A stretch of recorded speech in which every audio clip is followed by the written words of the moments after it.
Hey, hey, party people and the place to be. It is Blag the Ripper, and I'm coming to you in another episode of Songs and Lyrics. This is live from the road, so you're going to hear a bunch of weird noises in the background. We're at Goldmarks in Stuttgart, Germany. It's a wonderful club, and I am here with a true legend, Jamie Delerict, great man from a nation you might know as the UK.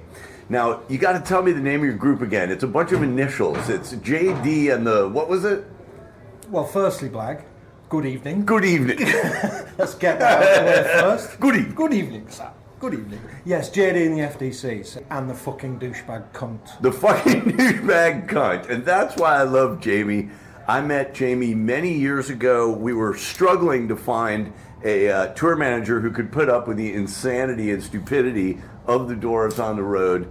Jamie volunteered, and I've never looked back. He is a wonderful fellow, and we've spent a lot of time talking about a lot of things, but we talk about music a lot. So I thought he would be perfect for the show. He picked out the song.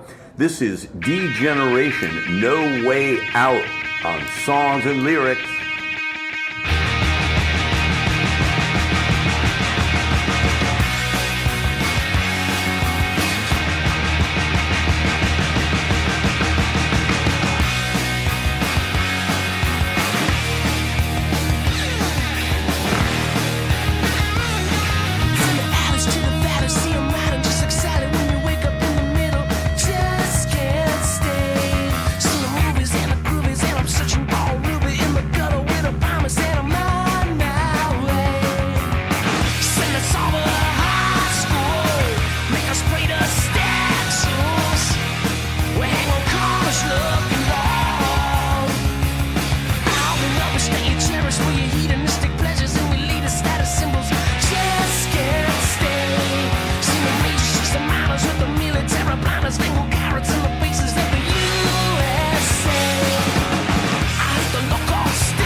Jamie, we just heard DGeneration's No Way Out. This was your pick. Tell me your general feelings here. What is it that turns you on about this jam? My general feelings about this song. Well, when you asked me to do this, I immediately had 12 songs come to me. Because there's so many ones that have kind of time-stamped things in my life, helped me out at a moment where I was feeling down, or just hit me like a sledgehammer over the head and became a fan for a long time.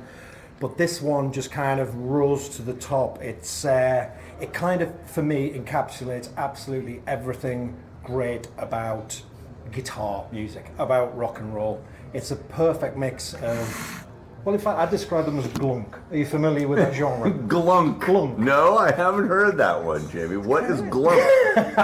That might be a genre that was just invented by me and my friends. Is that glam and punk? Yeah, yeah. Okay, Oh, glunk. yeah. Glunk. Yeah. I've known some glunk bands, and I've known Jesse a long time, and of course Howie Pyro, the late great, who's in this group, and they are glunk, absolutely. Because those guys, we got to give some introduction here. The godfathers of glunk. Okay. Yeah, originators. Jesse Marlin vocals, Howie Pyro bass, Richard Backus guitar, Danny Sage. Howie plays bass? Yeah, oh, yeah. Shit. Yeah. Okay. See, I fucked Richard up Backus on guitar, Danny Sage on the other lead guitar, and Danny Sage's brother Michael Wildwood on drums. Okay. And clearly you've done some studying of the DGeneration phenomenon. And this hits in a sweet spot. It very much sums up these guys' personalities, right? Because they were kids on the punk scene. Kids, 14, 15, running around New York. I know Jesse had a group called Heartattack. Yeah.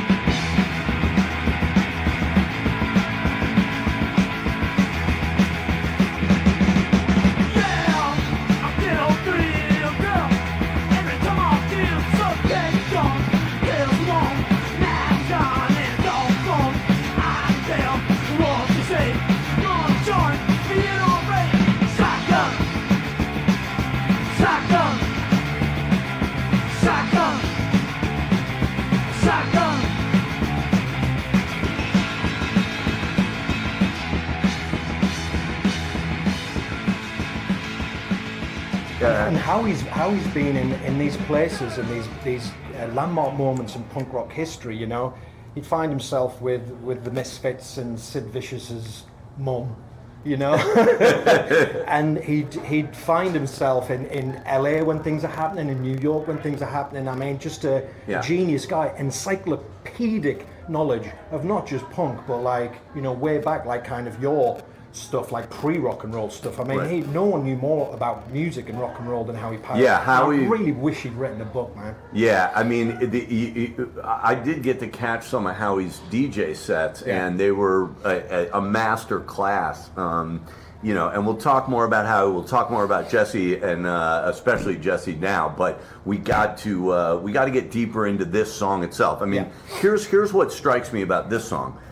It was like recorded mid-90s, and this was actually a re-recording of one that they'd already done on their first record. Yeah. And this version's a little more hyped up, and it's got a little more, it's got a couple edits to it. It kind of is tighter. But what fascinates me about this song is that it kind of breaks the rule in terms of where's the chorus. You motherfuckers ought to let me go and finish this motherfucking album. Dr. Dooom. Name of this track is called I Don't Want the Motherfucking Chorus. Whatever the arrangements are, we gonna go through. Fuck all the laws. What the fuck was in your mind when you rapped on that track? Who possessed you to do that? You know, it doesn't really have a chorus. It does have that whoa kind of hook, which is, you know, somewhere between kind of, you know, British oi kind of background vocal thing. You know, you couldn't really call it a chorus. But what struck me about it too is that you kind of can place it in that mid-90s thing when just hip hop ruled everything, and it's kind of got that vibe, right? Because he's not going back to a chorus; he's just throwing out lyric after lyric after lyric, and you can hear a sort of New York street hip hop thing to the lyrics in this. But Jesse being Jesse, he doesn't go all the way down that path. He goes more for a a melodic rock and roll song. He can't help it. Yeah, absolutely. I mean, if you just read the lyrics, it's like poetry. You know, Jesse Malin, absolute punk poet to me, although that's a really artsy-fartsy way to describe someone, isn't it? He's a punk poet. But it really is. I mean, that's something that I could read, like, in a poetry book without the music and be fascinated. There's so many classic lines. But like you say, no real chorus. Bunch of catchy bits, really, really long verses. And I should know because JD and the FDCs covered this song and we put it on our debut album. So there's a lot of real weird nuances about it. Tons of words. It's really wordy in the verses. Nothing really repeats. Even the bridges, which are not really bridges because they don't bridge to a chorus. Yeah. Every one of those is different. Like you said, the backing vocals are oi-ish, which is funny because Richard Backus doing the backing vocals was actually born in England. So well done picking up on that. I got a bomb, it comes to Dylan's in the back of me Vauxhall Beaver. She had mushy melons and a wanted banger beaver. She had a real bad breath and a dose of the box. But ripped off her back and her sweaty socks, and her rattle me taters against a dirt box. Spread your legs and get your knickers down. Spread your legs and don't make a sound. I've got skip to women in this forky town, so spread your legs and get your knickers down.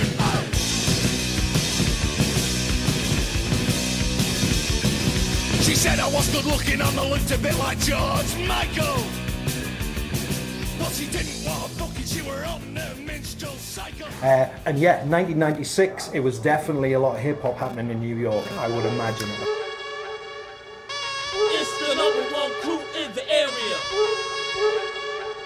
The big L be lighting niggas like incense, getting men lynched and when tense, I'm killing infants for 10 cents. Cause I'm a street genius with a unique penis. Got fly chicks on my dick that don't even speak English. I'm making ducks shed much tears. I fuck quiz. I don't have it all upstairs, but who the fuck cares? I'm grabbing brews, taking fast swingers. I get cash and stash fingers and harass them bitch ass niggas. After you, your man get scored next. And if your squad flex, I'm letting off like Bernard gets. Attack 9 is my utensil. Filling niggas with so much lead they can use they dick for a pencil. I'm known for snatching purses and bombing churches. I get more pussy by accident than most niggas get on purpose. I Yeah, it feels to me like they were influenced by that, if only subconsciously. But knowing these guys who, again, are kind of like encyclopedia of rock and roll and music kind of guys, I'm sure they knew what they were doing. But yeah, you know, these lyrics, from the alleys to the valleys, see 'em riding just like Sally. When you wake up in the middle and you just can't stay. That's kind of the hook. That just can't stay. They come back to that a few times. And I'm on my way, but the chick just can't say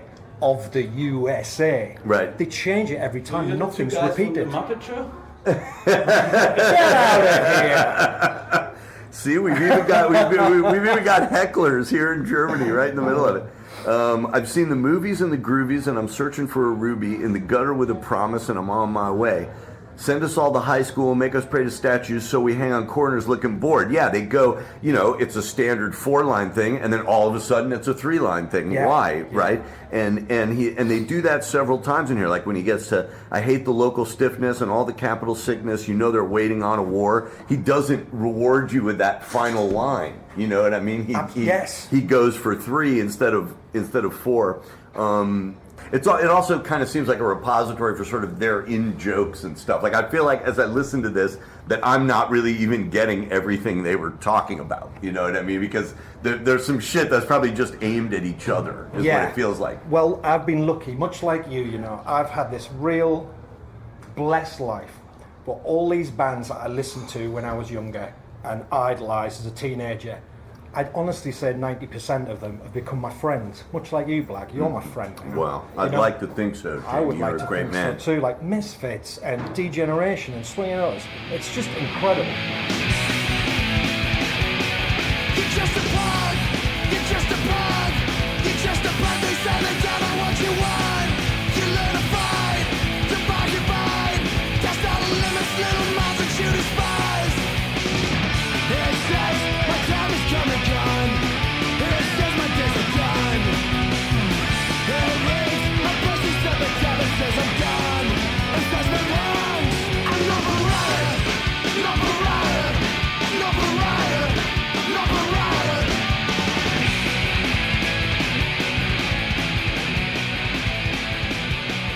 I've been abused. Like, you know, a heavy metal fan who loves Iron Maiden, he ain't ever going to meet Bruce Dickinson. Right, He yeah, doesn't stand a that's chance. right. Beautiful thing about punk. Only if he cleans out his plane. Right? It's like, Yeah, polishes his give propeller. us some more maybe. peanuts, Mr. Dickinson.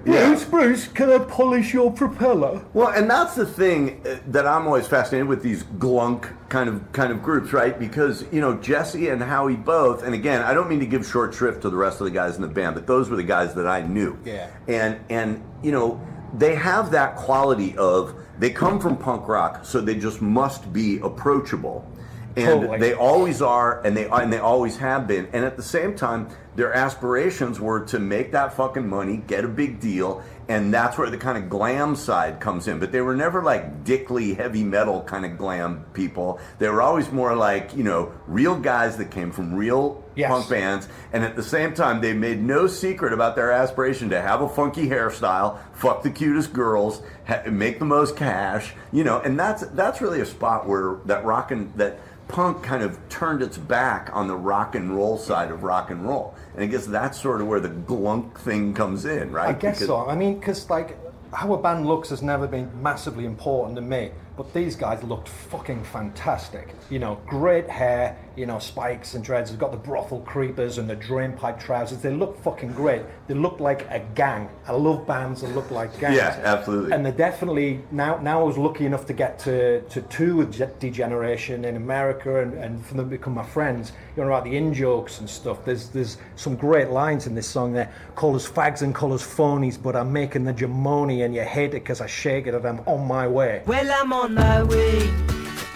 I don't know where I'm going. Right. We're not sure what Jamoni is. Right. I imagine it's money, but I imagine more so that like Richard Backus and Jesse Malin were fucking about backstage, pissing themselves laughing, calling dollars Jamoni. Yeah. I mean, you can hear it in here. It's like they're not hedging their bet like a lot of punk bands do, and they go, hey, you know, we're only for the people that are into us, or we're only, you know, we you know, because hey, half the time bands do that and they have that in their image, and yet they're all still getting their fucking agents and their managers and their lawyers to make their sweetheart deals for them. So it's like, it's still rock and roll. Yeah. And they still want to show up in a nice car, and they still want to do the same shit, but they've got to kind of hedge their bet. With a band like this, it's like they weren't making any fucking secret of the fact that, you know, they wanted to be major label, they wanted to be on the radio. I mean, but songs like this just never seem to hit on the radio, because without a predictable hook, predictable chorus,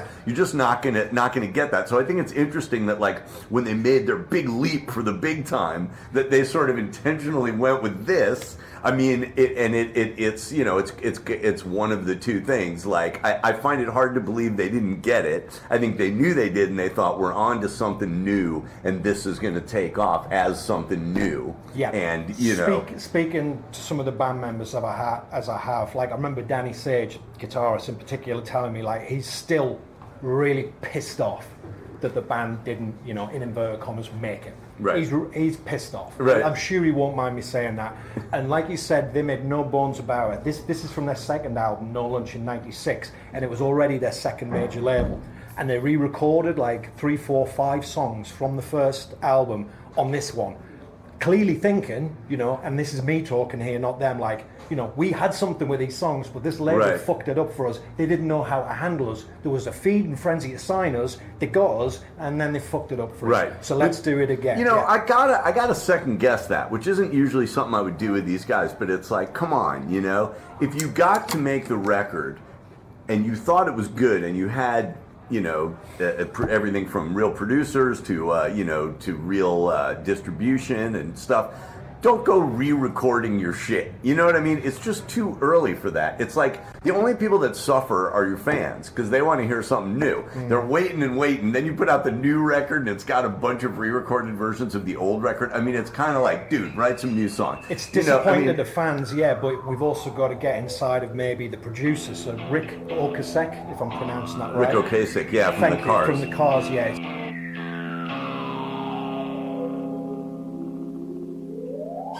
Life's the same, I'm moving in stereo. Life's the same, except for my shoes. Life's the same, you're shaking like tremolo. Life's the same, it's all inside you.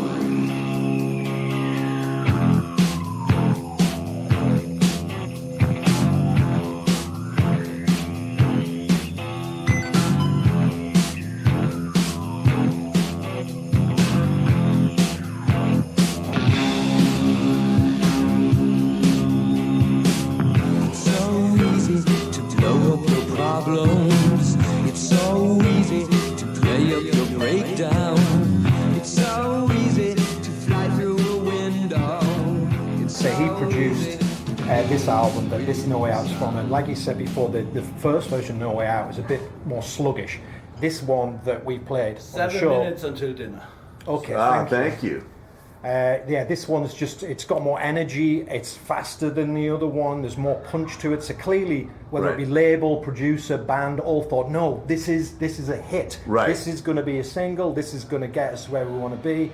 You know, yeah. So Rick Ocasek's a guy who's written a lot of hits and also produced a lot of hits for Weezer and other groups. So, if you want it, you can have it, but you gotta learn to reach out there and grab it. 'Cause everybody wants some love. Shoot it from the stars above. And though my heart will break, there's more that I could take. I could never get enough. Show it, 'cause you might play so monastic that you blow it. 'Cause everybody wants some hope, something they can barely know.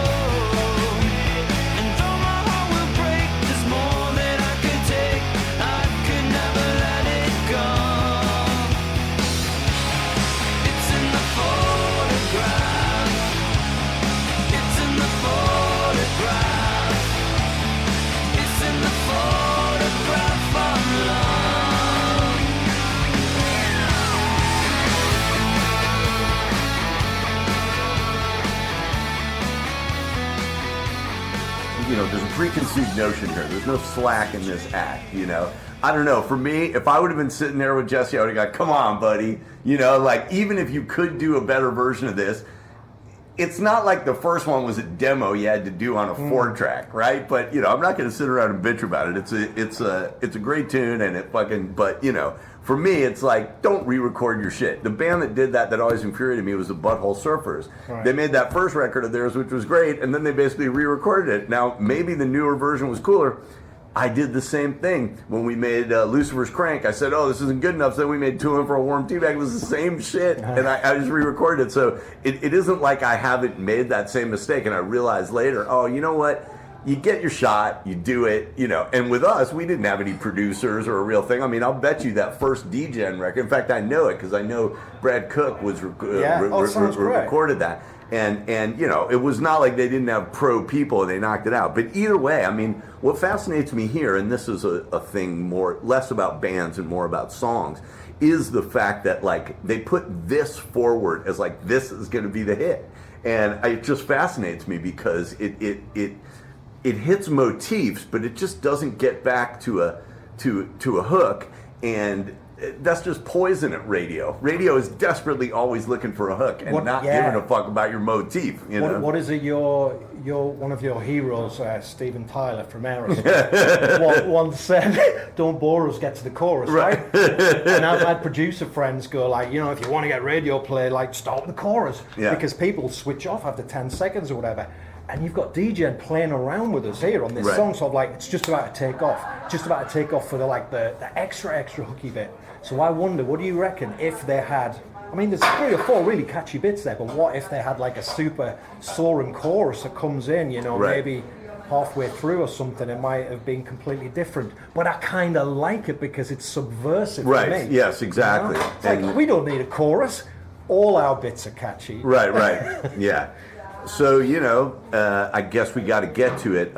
Just recently, this horrible tragedy befell Jesse, good friend of a lot of us, and really a supporter of music in that sense of, club owner and promoter in New York who'd put out all these records, who'd put on all these shows. He had great venues like Coney Island High and Bowery Electric, and also runs, just great bars for people to just hang out in, like Niagara. And now they've opened 96 Tears, which is a tribute to Howie Pyro.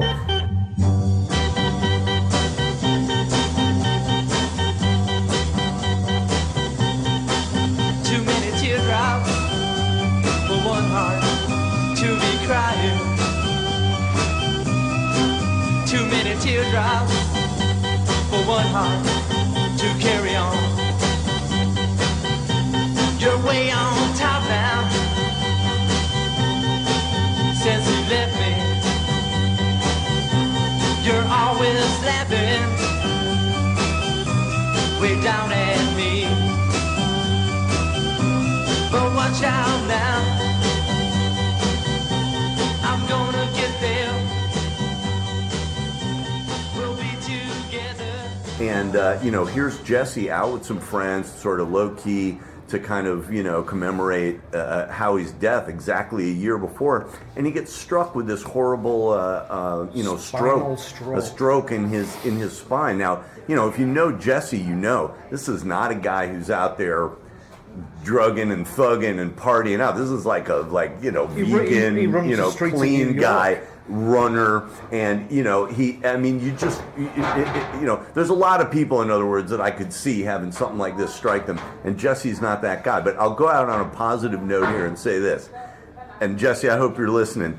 If anybody can beat this and come back, if anybody can, it's Jesse Malin. He is a tough guy, and he's a smart guy, and and he's a good guy. And he's a good guy. And Jesse, if you're listening to this as well, everyone in the UK fucking loves you, man. Hey, we love you, buddy, and we loved Howie, and we're with DGeneration.